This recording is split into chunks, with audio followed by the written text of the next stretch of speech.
You can see the milky way Galaxy and solar system. देखिए कितने छोटे हिस्से में अगर पूरे ब्रह्मांड की बात करते हैं तो मिल्की वे में सिर्फ 15% का जो है वो सारा इतना है, और बाकी सारे में जो जितने दूसरे प्लैनेट्स और वो सब है वो तो सिर्फ ऊपर वाले को ही पता है, राइट। क्योंकि अगर हम इतनी जिंदगी में जितने जो साइंटिस्ट और जो है जितना अगर पता कर पाए तो वो ये सारे प्लैनेट्स और इतना है, ठीक है। Now here you can see these all are planets. It is just a treat to watch, right? देखने में ही इतना ठीक और इतना अच्छा लग रहा है, राइट। सी कोई हैंगिंग बॉल नहीं है, ठीक है, कोई कोई डोरी से लटकाया नहीं है, कोई सपोर्ट नहीं है, फिर भी देखिए अर्थ जो है, दुनिया जो है, दूसरे जो प्लेनेट से एक बॉल की तरह जो है पूरे स्पेस में कैसे घूमते रहते हैं। ये एक नेचर है, ये कुदरत है, ठीक है। इसको हम देखकर नॉलेज ले सकते हैं, एंजॉय कर सकते हैं, right. And we can appreciate the nature. कुदरत की जो है जितनी तारीफ की जाए उतना कम है, बिकॉज कितना ब्यूटीफुल जो है बनाया हुआ है सब कुछ। और अगर अर्थ की अगर बात करें तो अर्थ पे जो है जीवन, जिंदगी जीने लायक अगर कोई प्लेनेट है that is Earth. See different different planets you can see: Jupiter, Saturn, Uranus, Neptune, से पहले जो Mars, earth, right.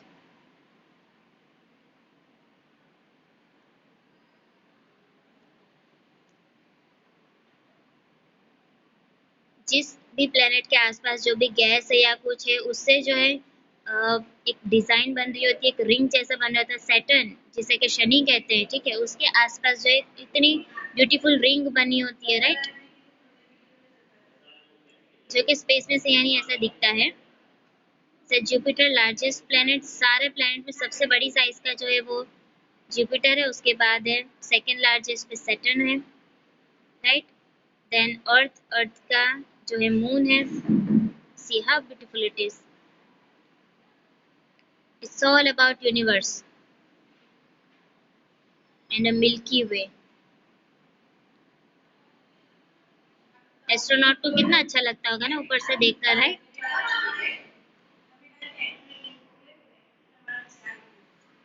And the distance also covered here. देखिए किस तरह से ये जो है राउंड सन के आसपास। Now here only you can see के जो हमारी जो लैंग्वेज में जो हम इस्तेमाल करते हैं कि भाई सुबह हुई और सूरज निकला, सूरज निकलता है या सूरज डूबता नहीं है। सूरज जो है, सन जो है वो तो अपनी प्लेस पर ही है।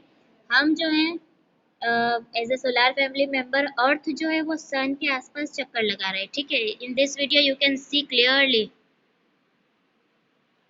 इमेजिनरी लाइन जो है, जो किसी ने ड्रॉ नहीं की है लेकिन सब बराबर से उसी लाइन पर चल रहे हैं, right.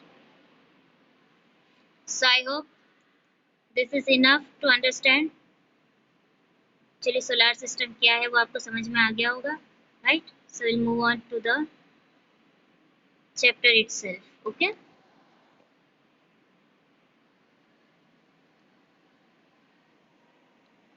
Now here we will see the details about sun. अगर फैमिली, कोई एक फैमिली होती है तो उसका जो मेन लीडर होते हैं उसके बारे में डिटेल होनी चाहिए, राइट। तो यहाँ पे जो है सोलर फैमिली में सन लीडर है। So we are familiar with the sun. Our daily work begins with the sunrise. हमारा कामकाज जो है वो सुबह जो सनराइज होता है, ठीक है, सुबह सूरज के निकलने से ही हमारा कामकाज शुरू होता है। अगर वो नहीं निकलता तो हम तो सो रहते हैं, right. Sun is the honoured star. It is considered as the giver of life on earth. पृथ्वी पे जीवन तो है लेकिन वो जीवन को जीवन देने वाला जो है वो सन है। The sun is about 13 million times larger than earth. दुनिया से 13 मिलियन ज्यादा है साइज में, राइट। यानी कि एक सन इसके बराबर 13 लाख दुनिया। तो सोचिए कितना बड़ा सन है और कितनी दूर है। इतनी दूर होने पर भी अगर इसकी लाइट और ये इतनी हमको लगती है, इतनी धूप लगती है, तो सोचिए अगर ये पास होता है तो क्या होता, हर चीज को जला देता, राइट। क्योंकि ये तो पूरा एक आग है, एक फायर बॉल है। If you want to make a revolution around sun, you sit in a plane running at a velocity of 100 kilometre, it will take 107 years to complete the revolution। अगर सन के आसपास अगर पूरा एक चक्कर लगाना हो पास से, यानी कि 1000 किलोमीटर की दूरी से, क्योंकि जितना अगर हम सहन कर सकते हैं उतना ही करेंगे, तो अगर इतनी दूरी से अगर हम उसका एक चक्कर लगाएंगे तो वो 107 साल लग जाएंगे, इतना बड़ा सन है, right. Gravitational force of sun is 28 times more than that of Earth. Gravitation actually क्या होता है, अगर हम जैसा कि एक बिल्डिंग है या एक माउंटेन पे हम खड़े, पहाड़ पे खड़े, और अगर हम ऊपर से कोई चीज़ फेंक रहे हैं, ठीक है, कोई भी चीज़, जैसा कि अगर आप एक पानी की बोतल लेकर आप माउंटेन पे खड़े हो, अब ऊपर से आप अगर पानी की बोतल फेंकते हो, तो बोतल आसमान में जाती है? नहीं, वो कहाँ पे जाती है? ज़मीन पे जाती है। क्यों जाती है? क्योंकि ज़मीन जो है उसके अंदर एक नेचर ने एक ग्रेविटेशनल पावर रखा है, गुरुत्वाकर्षण बल जिसे कहते हैं, वो हर चीज को अपनी तरफ खींचती है। तो ये जो जमीन जो हर चीज को अपनी तरफ खींचती है, उससे 28 गुना ज्यादा सूरज है जो हर चीज को अपनी तरफ खींचता है। इसीलिए शायद ये सारे प्लेनेट जो है वो उसके आसपास चक्कर लगा पाते हैं, राइट। अगर उसके अंदर ये मैग्नेटिज्म पावर नहीं होता तो सारे प्लेनेट्स तो कैसे चक्कर लगा पाते, right. Hence the weight of a substance of on earth weight 1 kg on earth, it would weight 28 kg on the surface of sun. अगर जो चीज अर्थ पे 1 किलो की है, वो सन के ऊपर 28 किलो की दिखेगी, क्योंकि वहां पे उसका ग्रेविटेशन उतना ज्यादा है। जितना ग्रेविटेशन ज्यादा होता है उतना उसका वजन बढ़ जाता है। अगर आप एक आयन की चीज है और एक मैग्नेट है, मैग्नेट की तरफ अगर आप कोई लोखंड की चीज को दूर होती है तो इतना पावर नहीं होता है, जैसे जैसे उसके करीब जाती है तो वो उस चीज को खींचने लगती है, इसलिए उस चीज के ऊपर उसका प्रेशर ज्यादा बढ़ता है। आप अगर हाथ से इसका एक एक्सपेरिमेंट करके देखोगे तो आपको समझ में आएगा, जितना ग्रेविटेशन बढ़ता है उतना फोर्स, उतना वजन बढ़ जाता है, राइट। तो जो चीज यहाँ पे 1 किलो की है वो सन के ऊपर कितने केजी की हो जाएगी? 28 केजी की। It is because of this gravitational force only that the planets are in their particular path and revolve on it. The Earth is about 15 kilometres away from सन।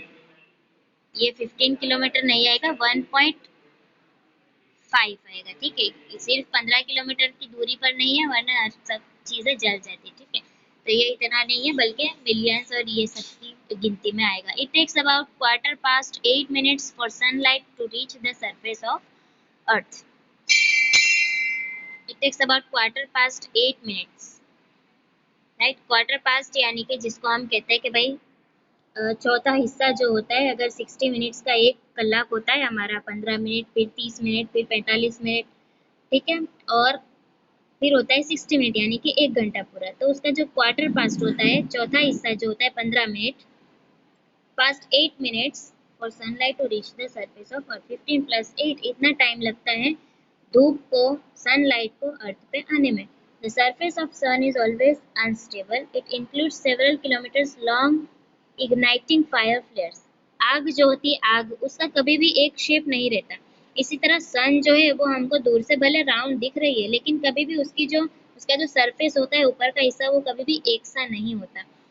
कोई भी अगर जलती चीज होगी तो क्या उसकी जो फ्लेम्स होती है वो एक शेप में निकलती है? नहीं, आग तो जो है उसका कोई शेप नहीं होता। The sun's core is made up of hydrogen gas, it produces light and heat from the action of hydrogen and helium in air which we call energy. तो वो जो होता है सन, वो हमें लाइट देता है यानी कि उजाला देता है, ठीक है, और हीट यानी कि गर्मी देता है। और ये सारा हाइड्रोजन और हीलियम जो है वो हवा में देता है, और जिसे हम एनर्जी कहते हैं यानी कि ऊर्जा कहते हैं। तो ये सन जो है it's a source of energy, यानी कि ये एक ऊर्जा का स्रोत है। So the surface of sun is very hot. Sun का जो सरफेस है, सन की जो ऊपर की सपाटी है, ऊपर का जो हिस्सा है, वो बहुत गर्म है। It is because of sun's energy that organisms have developed on earth. Thus, the sun is also known as the guardian of organism. और सन की गर्मी की ही वजह से पृथ्वी के ऊपर इतना विकास हो पाता है। जमीन तो दी गई है, ठीक है, ऊपर वाले ने हमको जमीन दे दी है, अब उसके अंदर हमको खेती करनी है, बीज बोना है, लेकिन वो बीज कैसे उगेगा, वो पौधा कैसे उगेगा जब तक कि उसको सन की गर्मी नहीं मिलेगी। इसलिए जो सन है, दिस इज यहाँ पे कंटिन्यू थे, ये सन जो है वो गार्डियन ऑफ ऑर्गेनिज्म कहलाता है, वो उसका पालक कहलाता है। गार्डियन यानी जो हमारे पेरेंट्स हैं, जो हमें पालते हैं, हमें पोसते हैं, हमें खाना पीना देते हैं, घर बार देते हैं, ठीक है, यानी कि वो हमारे हमको पालते, हमको बड़ा करते, ठीक है। इसी तरह से हर ऑर्गेनिज्म का जो गार्डियन है अर्थ पर, वो सन है।